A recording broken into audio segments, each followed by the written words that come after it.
तर नमस्कार, आपल्यासोबत आहेत बाबा निकम, कोडोलीचे बाबा निकम आहेत. तर त्यांचा प्रवास वगैरे कसा झाला, आता नवीन खरेदी कोणती केली आहे आणि त्यांचा पूर्ण अनुभव जो आहे या क्षेत्रामधला, बैलगाडी क्षेत्रामधला, तो आपण विचारणार आहोत. तर नमस्कार. नमस्कार. तर मला सांगा, तुम्ही या क्षेत्रात येताना स्टार्टिंगला काय अडचणी आल्या आणि हे क्षेत्र तुम्ही का निवडलं? क्षेत्र म्हणजे मी चढीपार होतो, त्यामुळं काशेगावला राहत होतो आणि बघा गेलो होतो इस्लामपूरला. मी फाटीत उभा राहिलो, मला अक्कलच नाही. मला उभं राहिलो फाटीत, त्या बैलवाल्यानं ढकाललं पलीकडं. तडीपारचा शेवटचं वर्ष होत, कसं तरी ते वर्ष काढलं ना, आल्यावर 2 बैल घेतली, ते पण सुरू झालं. बाकी क्षेत्रात सगळ्या बाजूला झालं बैलगाडी घेतल्यावर. बैल तुम्ही स्टार्टिंगला कुठली घेतलेली वासर? बैल पहिली रामा म्हणून घेतला, परत लक्ष्मण घेतला. ही 2 बैल पहिली माझी. नंतर मग किती झाली त्याचा पत्ताच नाही, लय बैल झाली. आता तुम्ही कोणती नवीन खरेदी वगैरे केली? हो, केली. ती 2 घेतली. ती एक नाशिकवरून आणलाय, हे माळशिरसचा आहे. त्या दोघांमध्ये काय बघून घेतलेलं आणि त्यांचं नाव काय? शरीर काय, एकाचं नाव पक्ष आहे, एकाचं नाव बादल आहे. घरी 2-3 आहेत, अजून 4 एक घरी आहेत. या दोघांची खासियत काय म्हणायची? खासियत आपली पळते चांगली, समाधानकारक. हेच समाधान आपलं. अजून फायनल नाही झाली त्यांची, आता तर आणल्यात 15 दिवस झाले. कुठून घेतलेलं तुम्ही? तो बारामतीचा आहे, नाशिकचा पलीकडचा. अलीकडचा बारामतीचा आहे. तुम्ही एखादं वासरू खरेदी करताना त्याच्यामध्ये काय बघता की घेता? म्हणजे कान, बेबाट, नाक. कान महत्वाचं. लहान कान पाहिजे, ते खिलार जातीतलं. नाक काळं पाहिजे, नक्या काळ्या पाहिजेत. मागल्या गेळ्याचं अंतर पाहिजे. माग उंदर नक्की टाच आहे ना मागल्या पायाची, त्यात एक 6 बोटाचं अंतर पाहिजे, तर ते उंची वाढणार, लांबडा होणार. ही त्याची खासियत आहे. आतापर्यंत किती वस्त्र खरेदी केली तुम्ही? 100 एक झालेच त्यांनी. 100 एक म्हणजे भरपूर अनुभव. किती वर्षाचा अनुभव झाला? 40-45 वर्षाचा अनुभव. 72 पासून. तुमचं लहानपण कसं गेलं मग? लहानपण गरिबीतच गेलं. कधी खायला आहे, कधी नाही. ते बेकारच दिवस. परत मिलिटरीत भरती झालो. भरती आल्यानंतर नाद लागला. आल्यानंतर तडीपार मारामारी ही लडबडी होत्या, त्याच्यात मला केलं तडीपार 5 वर्षासाठी. मग तो नाद लागला, ते आज टाकायचं. केस पण नाही, काहीच नाही. नाद लागण्या मागचं कारण काय म्हणायचं? हा बैलगाडीचा नाद लागण्यामागचं कारण ते एक राग मला, की मला फाटीतनं बाजूला ढकललं. आपण पण घेऊ बैल, म्हणजे काय त्रास आहे ते कळलं, म्हणून ती बैल घेतली. ते त्रास कळला. आता मी जरी बंद झालो तरी पोरांनी घेतली ती बैल. आता 7-8 बैल आहेत. ती 7-8 आहेत. आणि तुमच्या बरोबर आता कोण कोण असतं मैदानात वगैरे जाताना? सगळीच पोरं असते. ती धोकटा थोरला पोरगा असतो, धाकटा असतो, त्याचा काय विषय. सगळी असते, बाकीची पोरं असतात. 5-50 माणूस असतात. आता आधीचे जे नियम होते आणि आताचे नियम आलेत नवीन, त्याच्यामध्ये काय फरक वाटतो आणि किती चांगले आहेत नियम? पट्टीचा म्हणा, कॅमेरा म्हणा. नाही, पट्टीचा आणि कॅमेऱ्याचा नियम चांगलाच आहे. किंवा शिलबाजी चालत नाही, काय नाही, हे नियम चांगलंच काढलं. मोठ्या बैलवाल्यांचं तुम्ही पट्टी टाका, नाहीतर काय करा, ती काय विचारू नका. हे पुकारणारेच हे करतात. तुमचे ड्रायव्हर फिक्स असतात? ड्रायव्हर वर्षाला फिक्स. कोण असतं ड्रायव्हर? पहिला स्टार्टला बंदूक ड्रायव्हर होता. बंदूक झाला विठ्ठल ड्रायव्हर होता. असे लय ड्रायव्हर. तो सागर, सुरलीचा सागर होता. एकदा ड्रायव्हर आला की 3-4 वर्ष तो चालतोच. आता पोरांचं राज चाललंय, आपण याचं बघायचं, जायचं. आता आपलं काही नाही. तुम्ही मैदानात आल्यावर काय काय करता? आता काही करत नाही, शांतपणाने बसली. कुठं लिंबू नाही, नारळ नाही, फिरळ नाही, काय नाही. आपलं भाकरी खाणे ग बसणे. आपला बैल जेव्हा पळायला जायला तेव्हा बघायला जायचं. मला सांगा, बाबा निकम कोडोली कधीपासून तुम्हाला या नावानं ओळखायला लागले बैलगाडी क्षेत्रात? तो लक्ष्मण म्हणून बैल घेतला होता त्यावेळेपासून, म्हणजे जवळजवळ 74-75. नंतर मग बैलच लागत गेली. जी बाहेर जाणार हे करणारी बैलाची मी घ्यायचो थोड्या पैशात, आणि ती 1 नंबरलाच व्हायची. 1 नंबरच पळायची. चांगल्या त्या गाड्या मारायची. हो. मैदान निवडताना तुम्ही काय बघता? रान बघतो. मातीचं असलं, जी बैल मातीला चालतात ती मातीला घेऊन जायचं. काही ठिकाणी पुण्याला एक मैदान होतं, तर गेलो घेऊन बैल, आणि ते रान नाही मला बरं वाटलं, पळावलं नाहीच बैल. मी तसेच घरी घेऊन आलो बिन पळावताच. बक्षीस वगैरे बघता? बक्षीस काय, हातात अजून मी एवढा म्हातारा झालो कधी एक बक्षीसच घेतलं नाही. पोरं बिर बघतात ती काय असेल ती, सगळं कधीच नाही. याला हिशोब पण नाही त्या पैशाचा कधी. आता जे बक्षीस पण यायला लागलेत, त्याच्यामुळे आता बैलगाडा पण आता मध्ये बघितलं आपण की मंदीचा काळ आलेला, त्यावेळेस बैल कमी होती आणि आता बघितलं तर बैल परत वाढायला लागलेत हो. आणि नाद पण हा वाढायला लागला. त्याबद्दल काय सांगाल? नाही नाही, आता शाळेत आहे की नाही, 7वीत पोरग गेलं की ती बैलाच्याच मागे लागते. त्याचं लक्ष बापाच्या मागेच लागतंय, मला बैल घेतो शाळेत जातो. असं 7-8 जणांच बैल घेतात, ती काय निगा होत नाही त्याची. परत मग लाखाचं खोंड 20,000 देऊन टाकतात. ही रक्तातच नाद लागतो खानदानी, तर हे सगळं जमतं, नाही तर नाही जमत. आणि लोकांचं पळते म्हणून आपण काय करायचं, ती लोकांची बरोबरी करून जमत नाही. आपलं पळलं पाहिजे तेव्हा लोकांना पायऱ्याला बैल मागायला लागतो. म्हणजे पळलं तरच या क्षेत्रात आपल्याला फायदा. हा, नाहीतर काय नाही. आता काय करतात की नुसतं पोरांच्यात बैल घेतात, वासर घेतात आणि डायरेक्ट मैदानावर येतात, पण त्यांना गट काढणं पण मुश्किल होतं, नुसता खर्च करतात. लय खर्च, लय कमी. एका अड्ड्याला सहज गेलं तर 5,000 ते 7,000 रुपये जातात.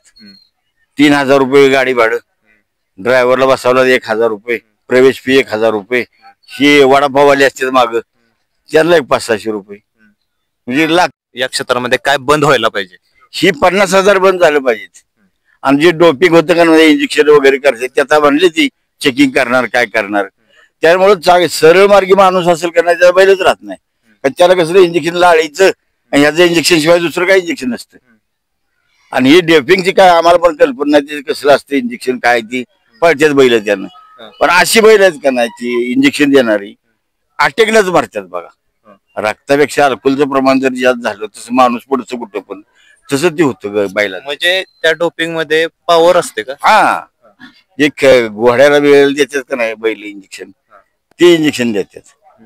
आता ह्याचं रक्त कमी नाही, ह्याला मी इंजेक्शन मारलं मारणार की, ते नाही पाहिजे. हे आमचं म्हणणं आहे. प्रामाणिकपणानं खेळा.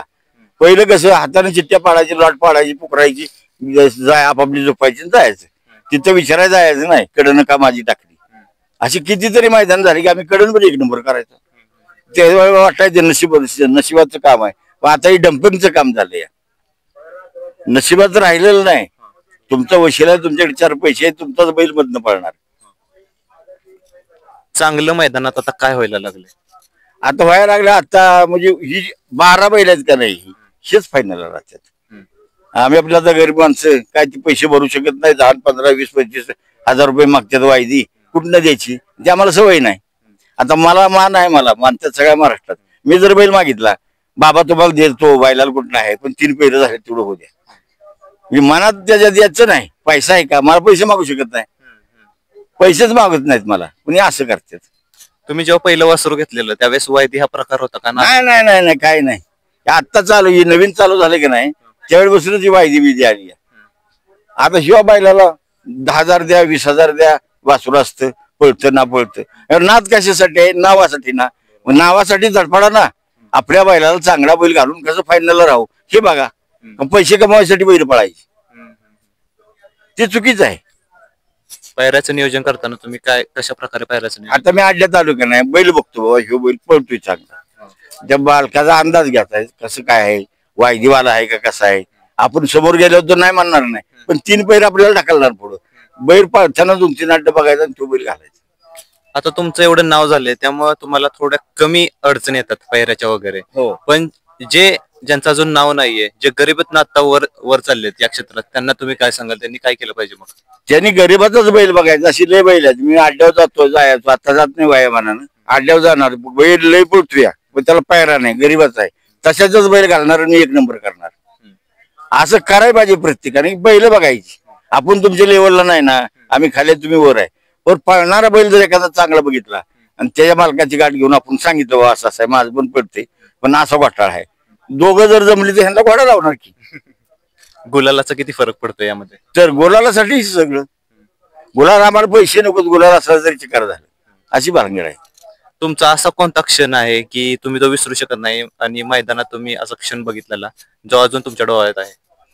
ती एक 7-12चं मैदान झालं बघा कोडीला.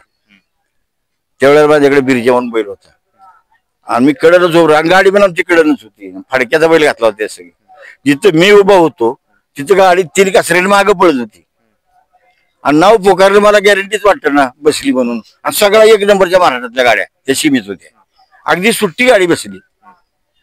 जाऊन मी ज्यावेळेला बघितलं बैला आकड नंबर, त्यावेळेला वाटलं की बैल बसलाय आपला. म्हणजे तुम्हाला काय आयडिया नव्हतीच की बसली. या सगळ्या स्टॉपच्या आम्ही कडन त्यामुळे तसं वाटत होतं. आणि दुसरा एक लक्षापण बैल होता, फायनलला गेलं का नाही, फायनल पर्यंत जाणारच तो. असा खाली फायनल वर सुटला की त्याच्या खांद्यावर दुसऱ्या बैलाची झूज मोडायचं आणि तो एकटाच एक नंबर करायचा. अशी 3 फायनल दिले झाले. तुमचं लहानपण कशा प्रकारे गेलं? शाळा कितवी पर्यंत केली तुम्ही? मी 10वी पर्यंत केली, पण गरिबीच त्यावेळेला. म्हणजे कोणी कोणाकडे बघायचं नाही. म्हणजे किती जरी श्रीमंत असला का नाही, त्याला म्हणजे जो सर्व्हिसला आहे त्यालाच पोटभर अन्न होतं. आमच्या टायमाला आमचे वडील शेतकरी ते नव्हतं. त्यावेळी शिक्षणाला एवढी डिमांड नव्हती, पण आता शिक्षण पण पाहिजे. हो. आणि आता बघतो की तरुण वर्ग हे शिक्षण सोडून आता या क्षेत्रामध्ये यायला लागले. त्यांना तुम्ही काय सांगाल, त्यांनी यावं का यामध्ये? नाही नाही नाही, बिलकुल येऊ नाही. पहिला त्यानं काय त्याचं डिमांड असेल BA MBA काय शिक्षण करावं, शिक्षण करून सर्व्हिस यावी आणि मोकळ्या टायमात इकडे यावं. आता काही वडापाववाले दप्तर टाकते मागं पळत येते त्या. हा, बापाला माहित नाही कुठे गेला, आईला माहित नाही ती कुठे आहे, तर अड्ड्यात आहे. असं होतंय. कुणाला घरात सांगत नाही ती. हे नाद खराब आहे. एवढा चांगला दिसाय वाटतो तेवढा खराब आहे. ज्याच्याकडे पैसा आहे त्याचाच नाद आहे. आता बैलाला कमी जास्त झालं ते काय करायचं. माझा एक बैल पडताना पडला, मोडला, तिथंच खाटा काढला आणि तिथंच फोडला. 4 लाखाला मागत होते वासू. काय करायचं? म्हणजे प्रत्येकाला सण होणार आहे का या गोष्टी? आपल्या मर्यादा सोडू नये एवढंच म्हणायचे मला. मोठ्याने मोठ्यासारखं राहावा, बारक्याने खावा मोठा हो ही बघावं. आपल्याकडे चांगली बैल घेऊन वासर घेऊन तयार करून मग तेही करावी. चांगले त्याच्या खाना खुना हा, अगदी त्यांची आम्हाला तर वाटतं त्याच्याशी गाडी लागावी. मी कधीच म्हणत नाही माझी मोठ्या बैलात गाडी लागली आणि नाही, येईल तिथं हाणणार, नशिबात असलं तर मारणार. तुम्ही कोणत्या खांदी बैल पळतो चांगला, ते कसं शोधता? काय होतं, एकच खांद फिक्स असतो. तशी काय 2 बैल असते ती लई, दोन्ही खांदी पण पळते ती. पण त्यात पण बी असते, डावीनं जर कमी पडला तर उजवीनं जास्त पळतो. म्हणजे की ज्याचा खांद फिट आहे त्याच खांदाना आणायचा. हे बैल 2 खांदशी पळतो, पण डावीनं जास्त पळतो, उजवीनं कमी पळतो. बाहेर जात नाही काय नाही, पण कमी पळतो. तुम्ही त्यांची प्रॅक्टिस कुठे घेता? तुम्हाला खरं सांगायचं साहेब, तर मी कधी प्रॅक्टिसच घेतलं नाही. आणायची 8 दिवसाला मैदान, निघाला मैदानावर. त्यामुळं किती पळतोय काय ते 2 मैदानात कळतं. मी अशी काय बैल घेतल्यात साहेब की आज आणलाय, उद्या अड्ड्याला नेलाय, पळला नाही, परवाच हे ठेवला नाही, जाऊन येईल त्याला, तिथे जाईल तेवढ्याला देऊन टाकेल. यामध्ये बैलगाडी क्षेत्रामध्ये अनुभव किती महत्वाचा आहे तुम्हाला काय वाटतं? अनुभवच महत्वाचा आहे. की आता नवीन पोरं कशाला पण घालतात, पैसे दिले की झालाय पाहिजे घे बैल निघाला.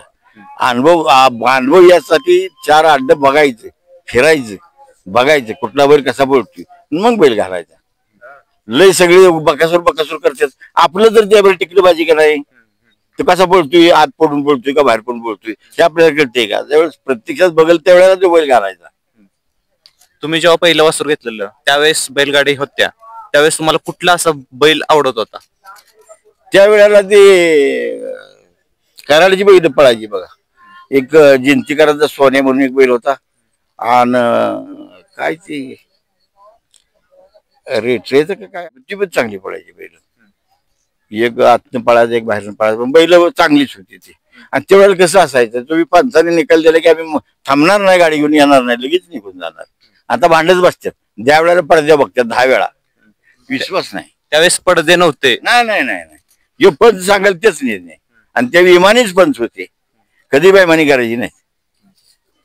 आता या मुलाखतीच्या शेवटला तुम्ही सगळ्यांना काय सांगाल, काय सल्ला द्याल की या क्षेत्रामध्ये येताना त्यांनी काय काळजी घ्यावी, जे आहेत त्यांनी काय काळजी घ्यावी, जे येणार आहेत त्यांनी काय करा? येणाऱ्याने आपलं शिक्षण सर्व्हिस पुरी करूनच यावं. शिक्षणानं शिक्षण करणाऱ्यानं शिक्षण करावं. शिक्षण बाबा 12 वाजता तुझी शाळा सुटते, 1 वाजता अड्ड्यात जा, 2 अड्डे बघून माघारी. पण स्वतः बैल घेऊन काय करू नकोस. आणि आमच्यासारख्या प्रौढ माणसांना जेव्हा रिटायर होईल, घर बीर बांधायचं ती करूनच मग ह्या नादात यावं. मिलिटरीत नाही येताना 10-25 लाख येतात, ती कुठं घर बांध ही करती नाही. आता बैल घेतात लाखांना, 3 लाख 4-5 लाखाशिवाय बैल नाही. ती जर पैसे त्यात गुंतवलं, पुढला विषय काय? म्हणजे प्रत्येकानं पैसे जर असलं जवळ, व्यवस्थित आपला प्रपंच भागून जर भेटत राहत असले तरच करावं. ती मी ही बैलगाडी क्षेत्रात यासाठी माझं जे पोलीस डिपार्टमेंट मध्ये नाव खराब होतं ते सुधारावं, कुणाचं काय नाही. आता 75% माझ्यावर साधी केस नाही. असं गाड होतं टाइम की एक दिवस माझ्यावर केस नाही असा दिवसच नाही. एकदम बाजूला झालो आपण. कधी एवढी डेअरिंग बाज पण 10,000 माणसं असू दे, आपण एखादा शब्द बोललो आणि ते खऱ्यासाठीच बोलतो आपण, ते ऐकतात, जायला तिथं मानतात आपल्याला चांगली, कशाला आणि काही पाहिजे. यांचं सगळ्यांचं तुम्ही तुमच्याकडे जे बैल आहे त्यांचं खुराकाचं नियोजन कशा प्रकारे करता? आता खुराकाचा आमचा एक डॉक्टर मिळाला बघा, सातारचाच होता. नाही नाही, सोनटक्के त्याच्या अगोदर ते मोठा डॉक्टर होता. सोनटक्के पण होताच त्यावेळेला. त्याला आला घरी, आपल्या घरी यायची, कारण मी मिलिटरी बिन. तर ती त्यांचे विचारलं मला त्यांनी, तुम्ही काय खुराक घालता? तो वाड्याचा दिवस होतो, ह्या दिवस मागल्या महिन्यात.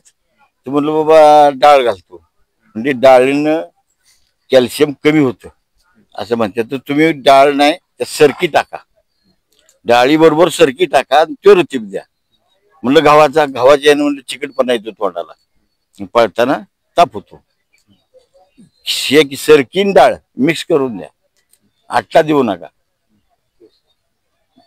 आट्टा द्यायचा नाही, जे भोसा असतो तो चालतो, पण हे ना आट्टा नाही. आणि वैरण काय टाकतो? वैरण काय एक ओलं असतं काहीतरी, मका घास काडवाळ हीच असते, वाळ कारजण ओला अर्ध, त्यामुळं काही नसतं वैरणीचं नाही काय. अहो हे दिसतोय साधं 5 आणि 6 बैल, ह्याच्या मागे 6 लाख खर्च आहे, बघते का कोण? नादामुळं लय बेकार कंडिशन आहे. आता नाव आहे, आता आम्ही सरलो थांबलो, या पोराने बैल घेतली, काय करायचं? चालेल, तुमचा एवढा सगळा पूर्ण अनुभव या क्षेत्रामध्ये तुम्हाला पण आता खूप कामी आलाय. हो. एवढा वर्षाचा अनुभव तुम्हाला कामी आलाय. चालेल, तुम्ही आम्हाला एवढी सगळी माहिती सांगितली त्याबद्दल खूप खूप आभारी आहोत. नमस्कार नमस्कार.